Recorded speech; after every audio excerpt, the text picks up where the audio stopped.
నిజంగా తండ్రి ఎంత గొప్పగా ఆరాధన జరిగిందండి. గొప్ప సాక్ష్యాలు చెప్పారు ప్రభా. ఆ సాక్ష్యాలను ప్రభావం దీవించండి.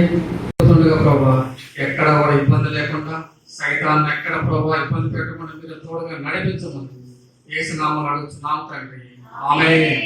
హల్లెలూయా, హల్లెలూయా. సంఘాన్ని చూస్తుంటే చాలా హ్యాపీగా ఉందండి. నిజం మేము 2 hours జర్నీ చేసాము. చాలా టైట్ అయిపోయాం, కానీ సంఘం చూసిన తర్వాత యాక్టివ్ అయిపోయాం మేము కూడా. ఎందుకంటే ఆరాధన చాలా చక్కగా జరిగింది, చాలా క్రమంగా పద్ధతిగా జరిగించారు. నిజంగా చాలా హ్యాపీగా ఉంది. ఈరోజు కొంత సమయం వాక్యాన్ని ధ్యానించుకున్నాము.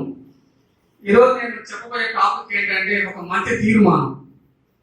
మనం కూడా ఒక మంచి తీర్మానాన్ని రోజు అనుకుంటాము. మరి ముఖ్యంగా 10 ఆదివారం రాగానే ఒక తీర్మానాన్ని అనుకుంటాము.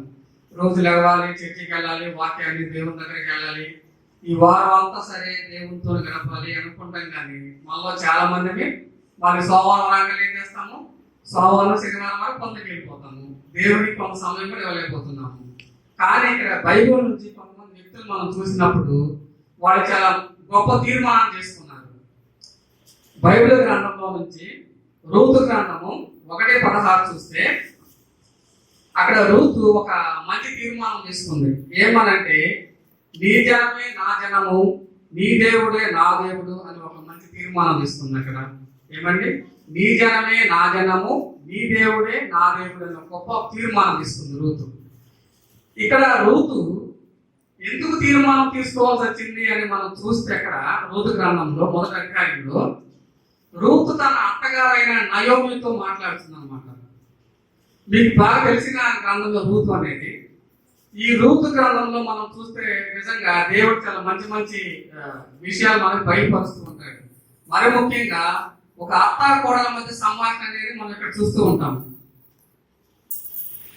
ఈ అత్త కోడల సంభాషణ అంటే కొంచెం ఇంట్రెస్టింగ్ టాపిక్ ఉంటుంది. ఎందుకంటే మన సమాజంలో కానీ మన సంఘాల్లో కానీ ఎక్కడైనా సరే అత్త కోడల మధ్య ఒక మంచి రిలేషన్షిప్ అనేది కొంతమంది దగ్గర ఉండదు, కొంతమంది దగ్గర ఉండదు. కానీ ఈ రూతు అనే కోడలు దేవుని దగ్గర లేదా అత్త దగ్గర చాలా గొప్ప మంచి సంబంధాన్ని కలిగి ఉంది. ఇక్కడ మనం చూసినప్పుడు ఈ రూతు గ్రంథంలో ఈ యొక్క నయోమి తన భర్త అయిన ఎలీమెలెకు ఉన్నారు కదా, వీళ్ళు బెత్లెహేమ్ అనే ఊర్లో ఉంటారు. బెత్లెహేమ్ అనే ఊరు ఆ సమయంలో కొంతమంది న్యాయాధిపతులు పాలిస్తూ ఉంటారు.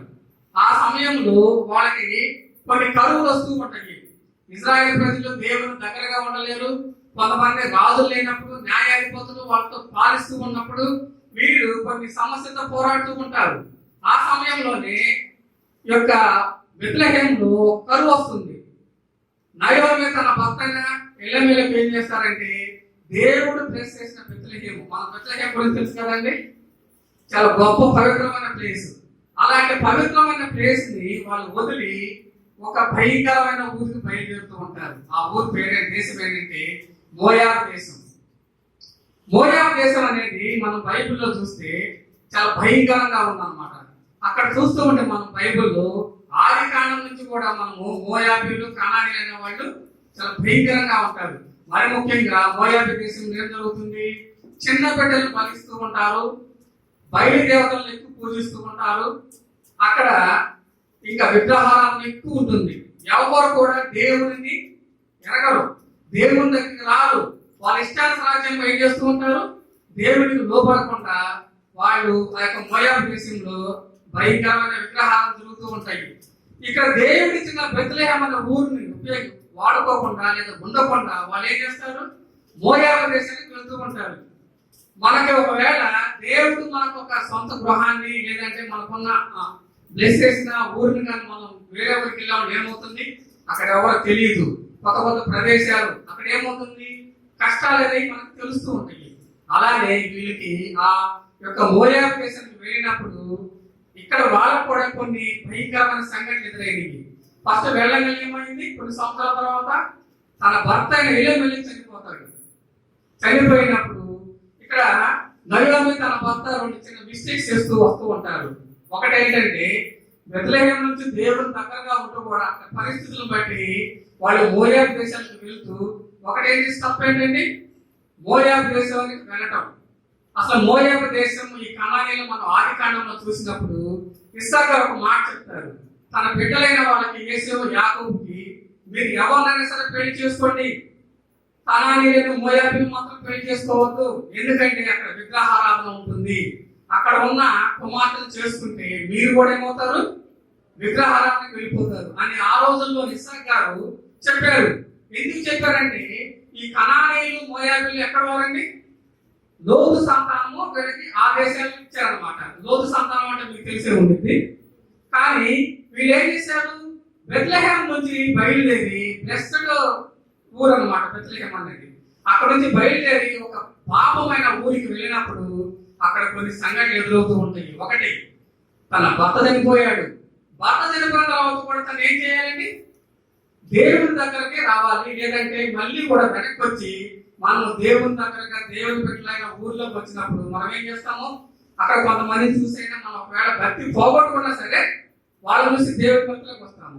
ఆ సమయంలో వీళ్ళకి భర్త పోయిన తర్వాత కూడా తన ఇంకో తప్పు ఏం చేస్తుందంటే మోయాబు స్త్రీలను పెళ్లి చేస్తుంది కొడుకులకి. మోయాబు స్త్రీలను పెళ్లి చేసిన తర్వాత ఒక 10 years అయిన తర్వాత వాళ్ళు కూడా చనిపోతారు. చాలా భయంకరమైన పరిస్థితులు వెళ్ళిపోతున్నాయి. ఒకవేళ మీరు అనుకోవచ్చు, మోయాబు దేశం వెళ్తే ఎందుకు చనిపోయారంటే, ఎందుకంటే దేవుడు మనకి నిర్దేశించిన ప్రాంతానికి మనం వెళ్ళిపోతే మనం అక్కడ ఏమవుతాము, సైతాను దగ్గరికి వెళ్ళిపోతాము. మనం ఈ రోజుల్లో కూడా చూస్తూ ఉంటాము, దేవుడి పిలుపు మేరకు మనం పనులు చేయకపోయినా, దేవుడి మాట వినకపోయినా కూడా మనం ఎక్కడికి వెళ్ళిపోతాము, సైతాను దగ్గరికి వెళ్ళి నరకానికి వెళ్ళిపోతాము. అలానే వీళ్ళు చేసిన తప్పులను బట్టి దేవుడు ఏమైనా శిక్ష వేశాడు. భర్త పోయాడు, కొడుకులు చనిపోయాడు. ఈ యొక్క మోయాబు కుమార్తెను చేసుకోవటం వలన అప్పుడు నయోమికి తినడానికి తిండి ఉండదు, వండడానికి గూడు ఉండదు. ఆ సందర్భంలో మళ్ళీ ఏం చేస్తే దేవుడు గుర్తొస్తాడు. ఆ సమయంలో దేవుడు గుర్తొచ్చినప్పుడు అప్పుడు ఏమనుకుంటుంది, మనము దేవుడు ఇచ్చిన ప్లేస్ ను వదిలేసి మనం ఈ యొక్క విగ్రహారాధన ప్లేస్కి వచ్చాం కాబట్టి మనం తిరిగి అక్కడ వెళదాం అని ఆలోచించుకొని బయలుదేరినప్పుడు మార్గ మధ్యలో కొంత డిస్కషన్ జరుగుతూ వచ్చింది. ఎవరెవరికి, నయోమికి, కోడలైన ఓర్ఫాకి, రూతుకి. కానీ ఇక్కడ నయోమి మనం చూసినప్పుడు నయం అంటే అర్థం ఏంటంటే స్వీట్ పేరు. తను చాలా స్వీట్ గా ఉంది. ఎప్పుడైతే మోయాబు దేశంకి వెళ్ళిందో అక్కడ ఏమైంది, చేతులు అయిపోయింది. చూసారా, దేవుడు మనకి స్వీట్ ఇచ్చినప్పుడు మనం ఏం చేస్తున్నాము, దాన్ని చేతిగా మనమే మార్చుకుంటున్నాము. ఈ రోజుల్లో ఎవరైనా సరే దేవుడి ద్వారా మనం దగ్గరగా ఉండి మనకు వచ్చిన బ్లెస్సింగ్స్ ని, మన స్వీట్ గా ఉండే జీవితాన్ని దేవుడు దూరంగా వెళ్ళిపోతే ఏమవుతుంది, చేతుగా మారిపోతాయి. అలాగే వీళ్ళు వెనక్కి బయలుదేరినప్పుడు వాళ్ళ మధ్య మంచి డిస్కషన్ జరుగుతుంది. జనరల్గా ఏమవుతుంది, అత్త కోడల డిస్కషన్స్ ఎలా ఉంటాయండి, ఈ రోజు మనం చాలా మంది చూస్తున్నాము. ఏ అత్తని కోడలు చూసినా కూడా ఏమవుతుంది, వాళ్ళకి మంచి శక్తి దొరకట్లేదు. అఫ్కోర్స్ కొంతమంది ఉంటున్నారు, కానీ ఎక్కువ అత్త కోడల మధ్య ఏమవుతుంది, ఎవరికి ఓర్పు అనేది ఉండలేదు. ఎక్కడ చూసినా ఒకరికొకరు నింద చేసుకోవడము, లేదంటే దేవునికి దూరం చేయడం మనం చూస్తూ ఉంటాము. అలానే ఇక్కడ ఏం జరుగుతుంది, ఈ యొక్క రూతు ఓర్ఫా నిద్ర వచ్చి ఆ యొక్క నయ్యమంటుంది, నేను ముసలిదాన్ని అయిపోయాను, నా దగ్గర తిండి ఏం లేదు, అందుకని మీరు యవనస్తులు కాబట్టి, యవనరాలు కాబట్టి మీరేం చేయండి, మీ యొక్క ఊరికి వెళ్ళండి, చక్కగా అక్కడ ఒక మంచిగా పెళ్లి చేసుకోండి, లేదంటే మీ తల్లిదండ్రుల ముందు సుఖమైన జీవితాన్ని పొందన్నప్పుడు ఓర్ఫా ఏం చేస్తుంది, చక్కగా అత్తగారిని ఒక ముద్దు పెట్టుకొని బై బై అని చెప్పి వెళ్ళిపోయింది. కానీ ఇక్కడ రెండో కోడలు రూతు ఏమంటుంది తెలుసా, అక్కడ ఒక మంచి తీర్మానం తీసుకుంది. మనమైతే మనం నిజంగా అలాంటి పరిస్థితుల్లో మనం ఇలాంటి తీర్మానం తీసుకుంటున్నామా, ఎవరన్నా మనం వదిలి వెళ్ళినప్పుడు ఒక్కలే ఉన్నప్పుడు వాళ్ళ తోడుగా నేరుగా మనం ఉంటున్నామా, ఒకసారి మనం ఈరోజు ఆలోచించుకుంటే మనం కూడా ఒక రూతులాగా తీర్మానం తీసుకోవాలి. రూతు ఏమంటుంది, అత్త నీ జనమే నా జనము, నీ దేవుడే నా దేవుడు, నువ్వు ఎక్కడుంటే అక్కడ ఉంటా, నువ్వు ఎక్కడ వెళ్ళిపోతా నేను ఎక్కడ వెళ్ళిపోతాను, మంచి తీర్మానం తీసుకొని ఏమవుతుంది, చక్కగా ఈ యొక్క అత్తగారి నయంతో బయలుదేరింది. అసలు ఈ యొక్క మోయాబు దేశం గురించి మనం చెప్పుకోవాలంటే ఒకసారి మనం ఆమోస్ గ్రంథంలో చూసినప్పుడు, ఈ ఆమోస్ గ్రంథంలో ఆమోస్ గారు ఒక ప్రవక్త, ఆయన ద్వారా ఆ పట్టణంలో ఆ యొక్క పట్టణంలో ఉన్నప్పుడు అక్కడ యోధా వారిని, ఇజ్రాయేల్ వారిని చాలా హింసించబడుతూ ఉంటారు. అదే విధంగా ఆ యొక్క మోయాబు దేశంలో అక్కడ ఒక రాజును తీసుకొని మోయాబులు ఏం చేస్తారండి? విగ్రహారాధన. ఇంకోటి ఏం చేస్తూ ఉంటారు? చిన్నపిల్లల్ని బలిస్తూ ఉంటారు. అది ఎంత పాపం అండి? చిన్నపిల్లలు బలియడం తప్ప కదా? విగ్రహారాధన చేయొచ్చా? కానీ ఆ యొక్క మోయాబు దేశంలో ఎక్కువ చేస్తూ ఉంటారు. బయట దేవులను పూజిస్తూ ఉంటారు. కానీ అక్కడ వాళ్ళు ఒక రాజును చంపేసి వాళ్ళు ఏం చేస్తారు? ఒక ఎముకను తీసుకొని సున్నంలాగా చేసి అక్కడ హింసిస్తూ ఉంటారు అక్కడ ప్రజల్ని. ఆ సమయంలో ఆమోస్ గారు ఒక మాటను తెలియజేస్తున్నారు.